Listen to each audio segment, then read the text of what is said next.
కర్ణాటకలో లోక్సభ ఎన్నికల పోలింగ్ కొనసాగుతోంది. మధ్యాహ్నం 3 గంటల వరకు 50.93% పోలింగ్ నమోదైంది. ఎండ తీవ్రతతో మధ్యాహ్నం నుంచి పోలింగ్ కేంద్రాల వద్ద ప్రజలు పలచగా కనపడుతున్నారు. ఎలాంటి అవాంఛనీయ ఘటనలు చోటు చేసుకోకుండా ఈసీ పటిష్ట భద్రతా ఏర్పాట్లు చేసింది. సాయంత్రం పోలింగ్ సమయం ముగిసిన తర్వాత కూడా క్యూ లైన్లలో ఉన్న వారందరికీ ఓటు వేసే అవకాశాన్ని కల్పించారు.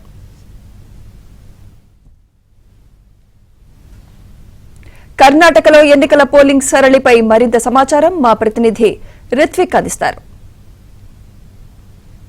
కర్ణాటకలో తొలి విడత లోక్సభ ఎన్నికల పోలింగ్ జరుగుతుంది. మొత్తం కర్ణాటకలో 28 లోక్సభ నియోజకవర్గాలకు ఎన్నికలు జరగనుండగా అయితే తొలి విడత 14 నియోజకవర్గాలకు సంబంధించి పోలింగ్ ప్రక్రియ కొనసాగుతుంది. మధ్యాహ్నం వరకు కూడా చాలా వేగంగా ఓటింగ్ శాతం నమోదైంది. అయితే మధ్యాహ్నం నుంచి కూడా చాలా మందకొడిగా ఓటింగ్ అయితే సాగుతుందని చెప్పాలి. మనం ఒకసారి చూడొచ్చు, బెంగళూరు సెంట్రల్లోని ప్రధాన కేంద్రంలో శివాజీ నగర్ ప్రాంతంలో ప్రస్తుతం మనం ఉన్నాం. తక్కువ సంఖ్యలో ఇక్కడికి వస్తున్నారని చెప్పి అధికారులు భావిస్తున్నారు. అయితే సాయంత్రం ఎండ తగ్గాక పోలింగ్ ప్రక్రియ పుంజుకుంటుందని చెప్పి ఆశాభావం వ్యక్తం చేస్తున్నారు. అయితే మధ్యాహ్నం వరకు కూడా 38.23% పోలింగ్ నమోదైంది. అయితే సాయంత్రం 6 గంటల వరకు కూడా ఎవరైతే పోలింగ్ కేంద్రాలకు చేరుకుంటారో వారందరినీ లోపలికి అనుమతించి ఓటింగ్ పూర్తయ్యే వరకు కూడా పోలింగ్ నిర్వహిస్తామని చెప్పి ఎన్నికల అధికారులు ప్రకటించారు. అయితే ఉదయం నుంచి కూడా 6 గంటల నుంచే ఎంతో ఉత్సాహంగా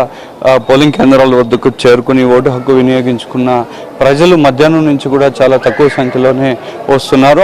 దాదాపు అన్ని కేంద్రాల వద్ద కూడా ఇదే పరిస్థితి ఉంది. అయితే బెంగళూరు గ్రామీణ ప్రాంతంలో పోలీసు బలగాలు అదనపు బలగాలను కేటాయించి ఎన్నికలు నిర్వహిస్తున్నారు. ఈ ప్రాంతంలో డికే శివకుమార్ తమ్ముడు డికే సురేష్ పోటీ చేస్తున్న కాంగ్రెస్ నుంచి ఉండగా జేడీఎస్ నుంచి ఎన్డీఏ కూటమి తరఫున జేడీఎస్ నుంచి మాజీ ప్రధాని దేవేగౌడ మేనల్లుడు ఇక్కడి నుంచి కూడా అల్లుడు ఇక్కడి నుంచి కూడా పోటీ చేస్తున్న పరిస్థితి అయితే ఉంది. సో ఈ ప్రాంతంలో కూడా ప్రతి పోలింగ్ కేంద్రంలో కూడా వెబ్ కాస్టింగ్ ఏర్పాటు చేసి అదనపు బలగాలు కేటాయించి ఓటింగ్ నిర్వహిస్తున్నారు. మరో ఆసక్తికరంగా మండ్య లోక్సభ స్థానంలో కూడా ఆసక్తికర పోలింగ్ జరుగుతుంది. ఇక్కడ గతంలో ఇండిపెండెంట్ అభ్యర్థి సినీ నటైన సుమలత పోటీ చేసి గెలుపొందారు. అయితే ఇటీవల ఆమె ఎన్డీఏలో చేరడంతో ఆ సీటుని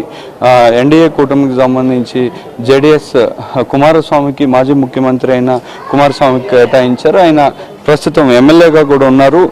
మరో ఎంపీగా కూడా ఆ స్థానం నుంచి కుమారస్వామి పోటీ చేస్తున్నారు. ఇలా మొత్తం కూడా పోలింగ్ అయితే చాలా ప్రశాంత వాతావరణంలో అయితే ఇప్పటి వరకు సాగుతుంది. అయితే కోలార్కి సంబంధించి ఒక గ్రామంలో ఎన్నికలను బహిష్కరించారు. ఆ ప్రాంతంలో కూడా ఒక బార్ను నిర్వహిస్తున్నారని ఆ గ్రామంలో బార్ను తొలగించాలని చెప్పి ఓటర్లు విజ్ఞప్తి చేసినా కానీ దాన్ని పట్టించుకోలేదనే ఉద్దేశంతో కూడా అక్కడ ఎన్నికలను బహిష్కరించినట్టుగా కూడా తెలుస్తుంది. అయితే అధికారులు నచ్చజెప్పడంతో అక్కడ ఓటింగ్ ప్రక్రియ కొనసాగుతుంది. అదేవిధంగా చామరాజనగర్కు సంబంధించి కూడా 5 ప్రాంతాల్లో 5 గ్రామస్తులు ఈ ఓటింగ్ను బహిష్కరించారు. అయితే ఆ ప్రాంతంలో కూడా ప్రజలకు అందవలసిన వసతులు ఏమీ అందట్లేదని చెప్పి రోడ్లు కానీ త్రాగునీరు కానీ మంచినీరు కానీ సరఫరా చేయడం లేదని చెప్పి పాలకులు తమను పట్టించుకోలేదని ఆరోపిస్తూ కూడా ఓటింగ్ను